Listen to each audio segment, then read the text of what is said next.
Hi hello ಸ್ನೇಹಿತರೆ, ನಾನು ನಿಮ್ಮ ಪ್ರೀತಿ ಹುಡುಗ ರಮೇಶ್.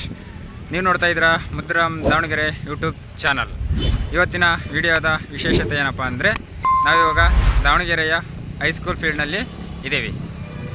ಈ ದಾವಣಗೆರೆ ಹೈಸ್ಕೂಲ್ ಫೀಲ್ಡ್ನಲ್ಲಿ ಪ್ರತಿ ವರ್ಷವೂ ಗಣೇಶ ಹಬ್ಬವನ್ನು ತುಂಬ ಸಂಭ್ರಮದಿಂದ ಆಚರಿಸ್ತಾರೆ. ಪ್ರತಿ ವರ್ಷವೂ ಗಣೇಶ ಮಂಟಪವನ್ನು ಒಂದೊಂದು ದೇವಸ್ಥಾನದ ಆಕಾರದಲ್ಲಿ ಮಂಟಪವನ್ನು ರೆಡಿ ಮಾಡ್ತಾರೆ. ಈ ವರ್ಷ ಯಾವ ರೀತಿಯ ಮಂಟಪವನ್ನು ರೆಡಿ ಮಾಡ್ತಾರೆ ಅಂತ ನಾನು ವಿಡಿಯೋದಲ್ಲಿ ನಿಮಗೆ ಮುಂದೆ ತೋರಿಸ್ತಾ ಹೋಗ್ತೀನಿ. ಅದಕ್ಕಿಂತ ಮೊದಲೇ ಯಾರೆಲ್ಲ ಹೊಸದಾಗಿ ನನ್ನ ವಿಡಿಯೋ ನೋಡ್ತಾ ಇದ್ದೀರಾ ಮತ್ತು ಸಬ್ಸ್ಕ್ರೈಬ್ ಮಾಡ್ಕೊಳ್ದೆ ವಿಡಿಯೋ ನೋಡ್ತಾ ಇದ್ದೀರಾ, ನೀವು ಕೂಡ ಇವಾಗಲೇ ಸಬ್ಸ್ಕ್ರೈಬ್ ಮಾಡಿಕೊಂಡು ಪಕ್ಕದಲ್ಲಿ ಕಾಣುವಂಥ ಬೆಲ್ ಬಟನ್ ಮೇಲೆ ಕ್ಲಿಕ್ ಮಾಡಿ, ಆಲ್ ಮೇಲೆ ಕ್ಲಿಕ್ ಮಾಡಿ. ನಾನು ಯಾವುದೇ ವಿಡಿಯೋ ಅಪ್ಲೋಡ್ ಮಾಡಿದರೂ ನಿಮಗೆ ತಕ್ಷಣ ನೋಟಿಫಿಕೇಷನ್ ಬರುತ್ತೆ. ನೀವೇ ಮೊದಲು ಆ ವಿಡಿಯೋ ನೋಡ್ಬೋದು ಫ್ರೆಂಡ್ಸ್. ಹಾಗಿದ್ರೆ ಈ ವರ್ಷದ ದಾವಣಗೆರೆ ಹಿಂದೂ ಮಹಾಗಣಪತಿಯ ಮಂಟಪವನ್ನು ನೋಡಲು ನೀವೆಲ್ಲ ಕಾಯ್ತಾ ಇದ್ದೀರಂತ ನನಗೆ ಗೊತ್ತು. ಬನ್ನಿ ವಿಡಿಯೋ ನೋಡ್ಕೊಂಡು ಬರೋಣ.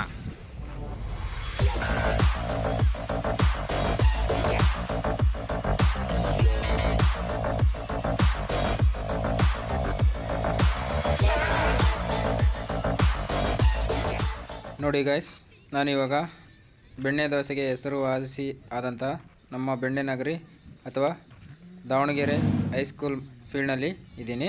ಹೈಸ್ಕೂಲ್ ಫೀಲ್ಡ್ನಲ್ಲಿ ಪ್ರತಿ ವರ್ಷವೂ ಒಂದೊಂದು ದೇವಸ್ಥಾನದ ರೀತಿಯಲ್ಲಿ ಗಣೇಶ ಮಂಟಪವನ್ನು ರೆಡಿ ಮಾಡಲಾಗುತ್ತದೆ. ಗಣೇಶ ಹಬ್ಬ ಬಂದರೆ ಸಾಕು, ದಾವಣಗೆರೆ ಆಗಿರ್ಬೋದು ಅಥವಾ ದಾವಣಗೆರೆ ಸುತ್ತಮುತ್ತಲಿನ ಹಳ್ಳಿ ಜನರು, ಅದರಲ್ಲೂ ಹುಡುಗರಿಗಂತೂ ಕುಣಿದು ಕುಪ್ಪಳಿಸುತ್ತಾರೆ. ಯಾಕಪ್ಪ ಅಂದರೆ ಗಣೇಶ ಹಬ್ಬ ಅಂದರೆ ಅಷ್ಟು ಇಷ್ಟ ನಮ್ಮ ಹುಡುಗರಿಗೆ. ದಾವಣಗೆರೆಯಲ್ಲಿ ಗಣೇಶ ಹಬ್ಬವನ್ನು ಎಷ್ಟು ಸಂಭ್ರಮದಿಂದ ಆಚರಣೆ ಮಾಡ್ತಾರೆ ಅಂದರೆ ಅದನ್ನು ಬಾಯಲ್ಲಿ ಹೇಳಿದರೆ ಸಾಲದು. ಗಣೇಶ ಹಬ್ಬವನ್ನು ನೀವು ನಿಮ್ಮ ಕಣ್ಣಾರೆ ನೋಡಿದ್ರೇ ನಿಮಗೆ ಗೊತ್ತಾಗುತ್ತೆ. ಗಣೇಶ ಹಬ್ಬ ಆಚರಣೆಯನ್ನು ನೋಡಲಿಕ್ಕೆ ನಮ್ಮ ಎರಡು ಕಣ್ಣು ಕೂಡ ಸಾಲದು, ಅಷ್ಟು ಆಚರಣೆಯಿಂದ ಮಾಡಲಾಗುತ್ತದೆ. ಇದುವರೆಗೂ ಯಾರು ದಾವಣಗೆರೆ ಗಣೇಶ ಹಬ್ಬದ ಆಚರಣೆ ನೋಡಿಲ್ಲವೋ ನೀವು ನನ್ನ ಚಾನಲ್ನಲ್ಲಿ ನೋಡಿ. ಹಿಂದಿನ ವರ್ಷದ ಗಣೇಶ ಹಬ್ಬದ ವಿಡಿಯೋ ಮಾಡಿ ಅಪ್ಲೋಡ್ ಮಾಡಿದ್ದೇನೆ. ಇಲ್ಲ ಅಂದರೆ ವಿಡಿಯೋ ಕೊನೆಯಲ್ಲಿ ವಿಡಿಯೋದ ಲಿಂಕನ್ನು ಕೊಟ್ಟಿರ್ತೇನೆ. ನೀವು ಲಿಂಕನ್ನು ಓಪನ್ ಮಾಡಿ ಅಲ್ಲಿಂದ ವಿಡಿಯೋ ಡೈರೆಕ್ಟಾಗಿ ನೋಡ್ಬೋದು. ನಾನು ವಿಡಿಯೋವನ್ನು ಮಂಟಪ ಕಟ್ಟೋದಕ್ಕಿಂತ ಮೊದಲೇ ವಿಡಿಯೋ ಮಾಡಬೇಕಾಗಿತ್ತು, ಆದರೆ ನನಗೆ ಸ್ವಲ್ಪ ಕೆಲಸ ಇದ್ದಿದ್ದರಿಂದ ಸ್ಟಾರ್ಟಿಂಗಿಂದ ವಿಡಿಯೋ ಮಾಡಲಿಕ್ಕೆ ಆಗಲಿಲ್ಲ. ಮಂಟಪ ಕಟ್ಟೋಕ್ಕೆ ಸ್ಟಾರ್ಟ್ ಮಾಡಿ 4-5 ದಿನ ಆದಮೇಲೆ ನಾನು ದಾವಣಗೆರೆಗೆ ಬೇರೆ ಕೆಲಸದ ಮೇಲೆ ಹೋಗಿದ್ದೆ. ಹಾಗೆ ಹೈಸ್ಕೂಲ್ ಫೀಲ್ಡ್ ಕಡೆ ಹೋದೆ, ಹಾಗೆ ವಿಡಿಯೋ ಮಾಡ್ಕೊಂಡು ಬಂದೆ. ಹಾಗಾಗಿ ಇವಾಗ ವಿಡಿಯೋ ಮಾಡಿ ಅಪ್ಲೋಡ್ ಮಾಡಿದ್ದೇನೆ. ಮೊದಲಿಗೆ ಎಲ್ಲ ತರಹದ ಹಾಗೆ ಪೂಜೆಯನ್ನು ಮಾಡಿ ಎಲ್ಲ ದೇವರಲ್ಲಿ ಬೇಡಿಕೊಂಡು ಮಂಟಪವನ್ನು ಕಟ್ಟಲಿಕ್ಕೆ ಸ್ಟಾರ್ಟ್ ಮಾಡಿದ್ದಾರೆ. ಮಂಟಪದ ಕೆಲಸ ಒಂದೊಂದೇ ಮುಗಿದ ಹಾಗೆ ವಿಡಿಯೋ ಮಾಡಿ ಅಪ್ಲೋಡ್ ಮಾಡ್ತಾ ಇರ್ತೀನಿ. ನನ್ನ ಪ್ರತಿಯೊಂದು ವಿಡಿಯೋನ ನೀವು ನೋಡಬೇಕು ಅಂದರೆ ಇವಾಗಲೇ ನನ್ನ ಚಾನಲನ್ನು ಸಬ್ಸ್ಕ್ರೈಬ್ ಮಾಡಿಕೊಂಡು ಪಕ್ಕದಲ್ಲಿ ಕಾಣುವಂಥ ಬೆಲ್ ಬಟನ್ ಮೇಲೆ ಕ್ಲಿಕ್ ಮಾಡಿ, ಆಲ್ ಅನ್ನೋ ಆಪ್ಷನ್ ಮೇಲೆ ಕ್ಲಿಕ್ ಮಾಡಿ. ನಾನು ಯಾವುದೇ ವಿಡಿಯೋ ಅಪ್ಲೋಡ್ ಮಾಡಿದರೂ ನಿಮಗೆ ನೋಟಿಫಿಕೇಷನ್ ಬರುತ್ತೆ. ನೀವೇ ಮೊದಲು ಆ ವಿಡಿಯೋ ನೋಡ್ಬೋದು.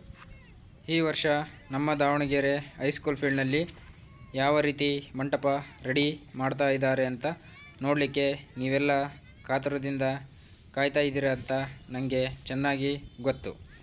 ಇವಾಗ ಅಲ್ಲಿಗೆ ಬರ್ತಾ ಇದ್ದೀನಿ. ಈ ವರ್ಷ ಉತ್ತರಾಖಂಡ ಚಮೋಲಿ ಡಿಸ್ಟಿಕ್ಕಲ್ಲಿರುವಂಥ ಬದ್ರಿನಾಥ ದೇವಸ್ಥಾನದ ಆಕಾರದಲ್ಲಿ ದಾವಣಗೆರೆ ಹಿಂದೂ ಮಹಾಗಣಪತಿ ಮಂಟಪವನ್ನು ರೆಡಿ ಮಾಡ್ತಾ ಇದ್ದಾರೆ. ಯಾರಿಗೆಲ್ಲ ಉತ್ತರಾಖಂಡಕ್ಕೆ ಹೋಗಿ ಬದ್ರಿನಾಥ ದೇವಾಲಯ ನೋಡಲಿಕ್ಕೆ ಆಗುವುದಿಲ್ಲವೋ ಅವರೆಲ್ಲರೂ ಈ ವರ್ಷ ದಾವಣಗೆರೆಗೆ ಬಂದು ನಮ್ಮ ದಾವಣಗೆರೆಯಲ್ಲಿ ಬದ್ರಿನಾಥ ದೇವಸ್ಥಾನದ ಹಾಗೆ ಇರುವ ಹಿಂದೂ ಮಹಾಗಣಪತಿ ಮಂಟಪವನ್ನು ನೋಡಿಕೊಂಡು ಹಾಗೆ ಹಿಂದೂ ಮಹಾಗಣಪತಿಯನ್ನು ಕೂಡ ನೀವು ನೋಡಬಹುದು. ನಾನಂತೂ ತುಂಬ ಕಾತುರದಿಂದ ಮಂಟಪ ಯಾವಾಗ ರೆಡಿಯಾಗುತ್ತೆ ಅಂತ ಕಾಯ್ತಾ ಇದ್ದೀನಿ. ನೀವು ಕೂಡ ದಾವಣಗೆರೆ ಹಿಂದೂ ಮಹಾಗಣಪತಿ ಹಬ್ಬದ ಆಚರಣೆ ಅಥವಾ ಬದ್ರಿನಾಥ ದೇವಾಲಯದ ಆಕಾರದಲ್ಲಿರುವ ಗಣೇಶ ಮಂಟಪವನ್ನು ನೋಡಬೇಕು ಅಂದುಕೊಂಡರೆ ಇವಾಗಲೇ ನನ್ನ ಚಾನಲನ್ನು ಸಬ್ಸ್ಕ್ರೈಬ್ ಮಾಡುವುದರ ಮೂಲಕ ನನಗೆ ಸಪೋರ್ಟ್ ಮಾಡಿ. ಮತ್ತು ವಿಡಿಯೋ ಇಷ್ಟ ಆದರೆ ಹೊಡೀರಿ ಒಂದು ಲೈಕು. ಮತ್ತು ಮಂಟಪ ರೆಡಿ ಆಗ್ತಿದ್ದಂಗೆ ಪ್ರತಿಯೊಂದು ವಿಡಿಯೋ ಮಾಡಿ ಅಪ್ಲೋಡ್ ಮಾಡ್ತಾ ಇರ್ತೀನಿ. ಮತ್ತು ನಿಮ್ಮ ಫ್ರೆಂಡ್ಸು ಕೂಡ ಯಾರೆಲ್ಲ ಬದ್ರಿನಾಥ ದೇವಾಲಯ ನೋಡಿಲ್ಲವೋ ಅವರಿಗೆ ಈ ವಿಡಿಯೋನ ಶೇರ್ ಮಾಡಿ. ಮತ್ತು ಮುಂದಿನ ವಿಡಿಯೋದಲ್ಲಿ ಸಿಗ್ತೀನಿ. ಅಲ್ಲಿವರೆಗೂ bye, take care, love you all. ಸ್ವಲ್ಪ ಮ್ಯೂಸಿಕ್ನೊಂದಿಗೆ ವಿಡಿಯೋನ ಸ್ಕಿಪ್ ಮಾಡದೆ ಕೊನೆವರೆಗೂ ನೋಡಿ.